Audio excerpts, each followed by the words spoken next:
ఎవరైనా కొత్త బైకు కొత్త కారు తీసుకున్నా ఏ బండి తీసుకున్నా సరే గుడికాడి పోయి పూజ చేపిస్తారు. షోరూంలోనే కారు చుట్టూ మంచిగా బుగ్గలు కట్టి రిబ్బన్లు పెట్టిస్తారు, కట్ చేస్తారు కూడా.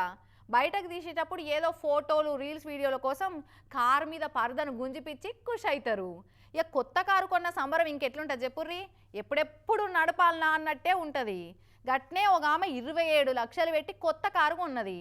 షోరూంలోనే నిమ్మకాయలు దొక్కిచ్చి కారును బయటకు టెస్ట్ డ్రైవ్ చేద్దామని ఎక్సిలేటర్ దొక్కి టెస్ట్ డ్రైవ్ చేసింది. అంతే అట ఇంకేమైందో చూసిరా పోర్రి. అక్క కొత్త కారు ఓపెనింగ్ చేసి షోరూమ్ లో టెస్ట్ డ్రైవ్ చేస్తుంది అనుకుంటే ఫస్ట్ ఫ్లోర్ నుంచి మహీంద్రా తారును టెస్ట్ డ్రైవ్ చేపించింది. ఇట్లా ఈస్ట్ ఢిల్లీలో అయింది ఈ ముచ్చట. 27 లక్షలు పెట్టి కొత్త తారు కారును కొన్నారు.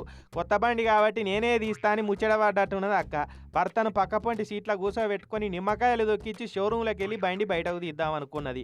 పుష్ బటన్ వచ్చి షాల్ చేసింది.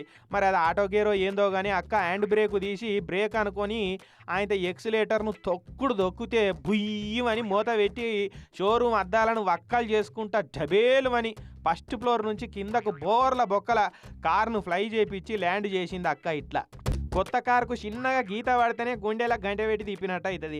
అసొంటిది కొన్న నిమిషానికే కొత్త కారు ఫస్ట్ ఫ్లోర్ నుంచి డైవింగ్ చేస్తే ఇంకెట్లా అనిపిస్తుంది. అదృష్టం ఏంటంటే అక్క చేసిన గ్రావిటీ టెస్టులో ఆ కారు డ్యామేజ్ అయింది కానీ ఎయిర్ బ్యాగులు ఓపెన్ అయ్యి అక్క వాళ్ళ ఆయన చిన్న గీత కూడా పడకుండా బయటపడ్డారు. నయం నిమ్మకాయలను దొక్కించి ఫస్ట్ ఫ్లోర్ నుంచి గ్రౌండ్కి వచ్చింది కానీ నిజంగా మనుషులను నిమ్మకాయ లెక్క దొక్కేలా సంతోషించాలి ఆడికి. కానీ చూడురి కారు కొన్న సంబరంలో కేక్ కటింగ్ చేయాలి కానీ అక్క షోరూమ్ అద్దాలను కటింగ్ చేసుకొని వచ్చింది. నిమ్మకాయలు దొక్కిచ్చే వరకు మంచిదే కానీ ఎక్సిలేటర్ మీద కాలు పెట్టే వరకు అక్క డ్రైవింగ్ చూసి దేవుడు కూడా షాక్ అయినట్టున్నాడు పాపం. ఇక ఇప్పటి సంది మా కారును కొండలు గుట్టలు మడుగులు వాగులలో ఎక్కించి టెస్ట్ డ్రైవ్ చేయరు కానీ బిల్డింగుల మీదకెళ్ళి మాత్రం డైవింగులు చేయకూరని అడ్వర్టైజ్ ఇస్తారేమో కంపెనీ వాళ్ళిగా. కానీ ఏమాట కామాటే ఎయిర్ బ్యాగులు తెరుచుకోకుంటే అక్క కారు డెలివరీని సీదా సర్గంలోనో నరకంలోనో తీసుకుంటుండే. ఇప్పటి సందన్న కొత్త కారు కొన్నప్పుడు నిమ్మకాయలు నిదానంగా దొక్కియాలక్క, కానీ బండినే తొక్కు చేసేటట్టు నడపొద్దు. ఏమంటున్నావు?